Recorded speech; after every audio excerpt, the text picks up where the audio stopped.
Hey guys, welcome back to the channel. Today I'm going to be talking all about engine oil and the L8T. This is my 2024 GMC Sierra 2500 HD.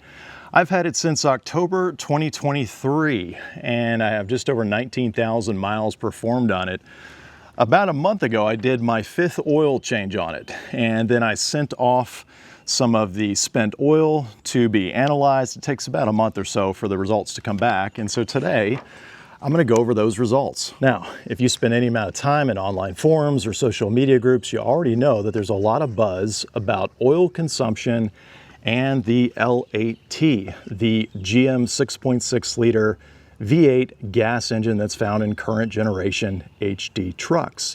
Now today I'm actually going to show you real numbers from the oil analysis, and the good news is that the engine is wearing in very nicely, but there was one specific number on this report that was out of spec. And full disclaimer guys, you probably already know this, but I am not an oil scientist. I'm not pretending to be one here.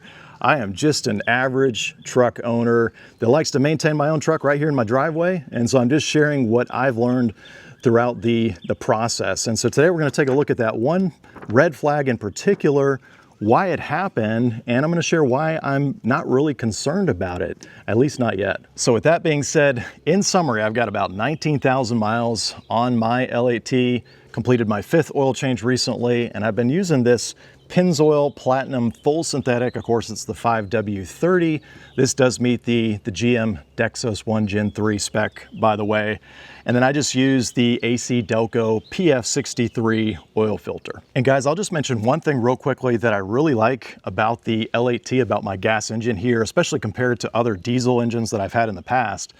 And that is just how incredibly easy it is to do the maintenance yourself. I mean, you've got obviously tons of space in the engine bay right here, and it's the same story underneath when you're changing the oil. I mean, the filter is just hanging right there in front of you, and the drain plug is right next to it. I don't even have to jack up the truck, of course, since it's an HD truck and it sits up so high already, so it's incredibly easy to do the oil changes yourself. I will include links down below to the oil, the filter, the wrench that I use, even the drain pan. Very straightforward, definitely something you can do yourself. But let's look at the actual data, and guys, I'll put this up on the screen so you can see what I'm looking at here too. This report is from Blackstone Laboratories. It's the 3rd one that I've done on the truck, so I didn't pay for an oil analysis on every oil change just because it's 40 bucks. But the neat thing about doing multiple reports on the same engine is you start to see some trends. Now in this first chart, it shows the wear metals dropping down from my very first oil change that I performed at 1,475 miles all the way down to this recent one at about 19,000 miles. You can see those wear metals dropping. So iron, for instance, this comes from the cylinders and the camshaft. You know, it started out at 29 parts per million, and then you can see it's plummeted all the way down to just 8 parts per million. Look at the copper, same thing. This is going to be from the brass or the bronze parts. It started at 37 parts per million, and now it's practically non-existent at 2. And then silicon. This one's kind of interesting. It started all the way up at 77, and at first you might think silicon related to dirt and things like that.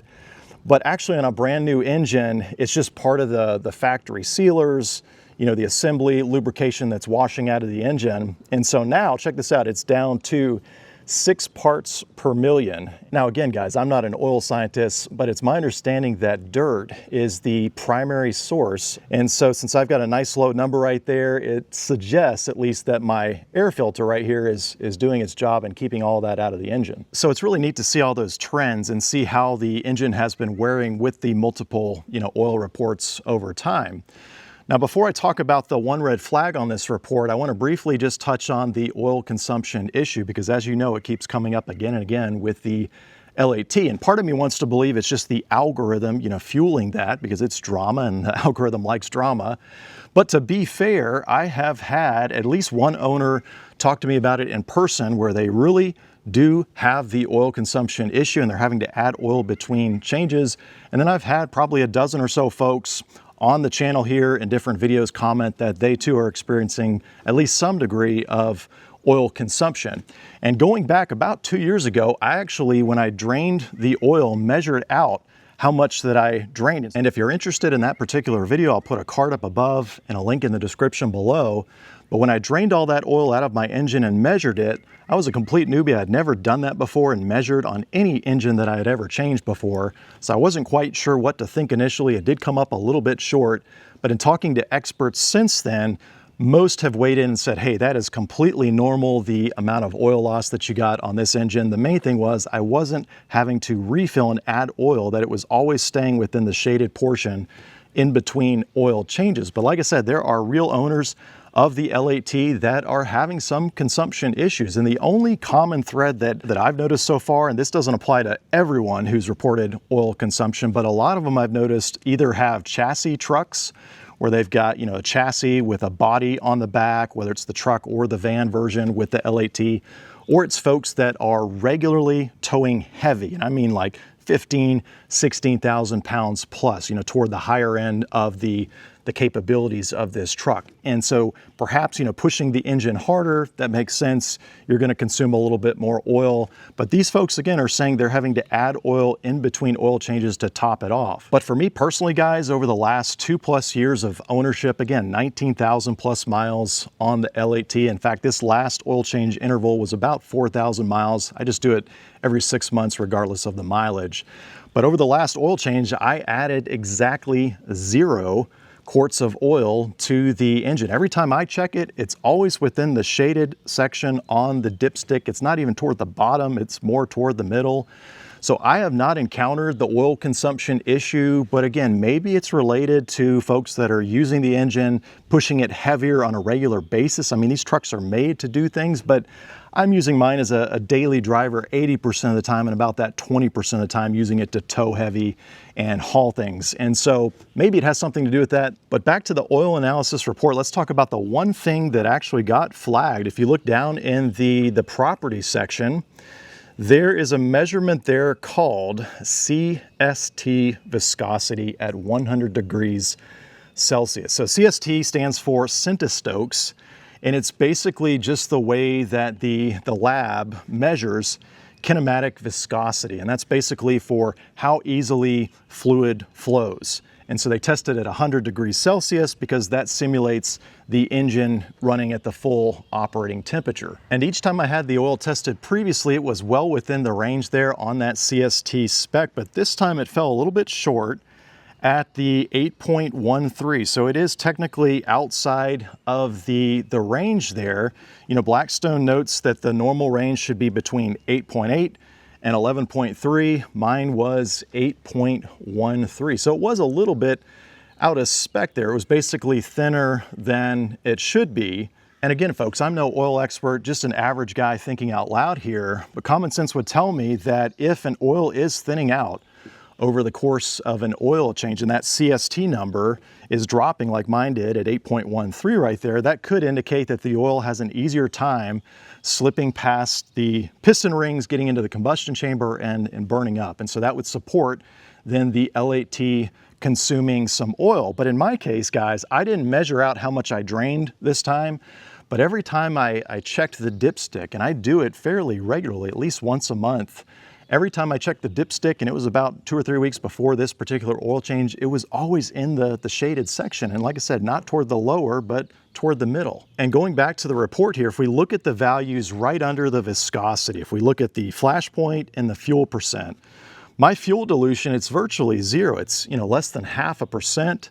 And then more importantly, if you look at the flash point right there, they tested it at a massive 440 degrees Fahrenheit. And so if the piston rings, were loose enough to let oil slip and burn, then I should see some fuel, dropping down into the oil pan. And of course, that would cause the flash point to plummet. So in this case, a 440 degree flash point seems to suggest that there is not fuel vaporizing, happening down in the oil pan. And so all that combined together seems to suggest that the rings are nice and tight, but perhaps the oil thinned out slightly. Again, guys, it was 8.13, supposed to be within 8.8 to 11.3. So just a slight reduction there, a slight thinning, but perhaps it just happened because this is a heavy duty gas engine. And you know, my next concern is this slightly thinner oil that I'm seeing here in the report, again, this was after a 4,000 mile interval, about 6 months, you know, is that slightly thinner oil a concern at all? But if we go back to the data here, I'll pull up the chart again, look at the wear metals. You know, you can see that the lead levels, which would be things like, you know, bearing wear, that was exactly 0 parts per million in this most recent one. My iron is the lowest that it's ever been. And so my thought process is if the oil had, you know, sheared down so much that it wasn't protecting the engine, that it was too thin to protect the engine, then surely those metal values would spike, or I'd see at least an increase of some kind with all the metal on metal contact. But in my case here with this latest report, all those metal values are dropping. And so the oil, it sheared slightly, but it still did its job and protected my engine. So what's the verdict here? Well, it seems that the L8T is an absolute tank. It's a heavy duty gas engine, and the lab gave my engine a completely clean bill of health. You know, the break-in material, it's gone, the wear metals, they're virtually zero, and it's not consuming abnormal amounts of oil in the end. So I'm pleased with the latest results here on this oil report. I mean, certainly I'm going to be looking at those viscosity levels in future reports, but for now, it's not something that I'm concerned about. Now, if you're planning on doing your own oil changes on your truck, I will include links down below to the oil that I use, along with the filter, the drain pan, the oil filter wrench, all that good stuff down below. And I really do appreciate you using those links to help support the channel. But to all my fellow L8T owners watching this, I really want it to be a helpful resource to the community. And so I am curious, what kind of oil are you running on your truck? And have you ever had an oil analysis done on your spent oil? What did those results look like? So definitely drop your comments down below. As always, thanks for watching.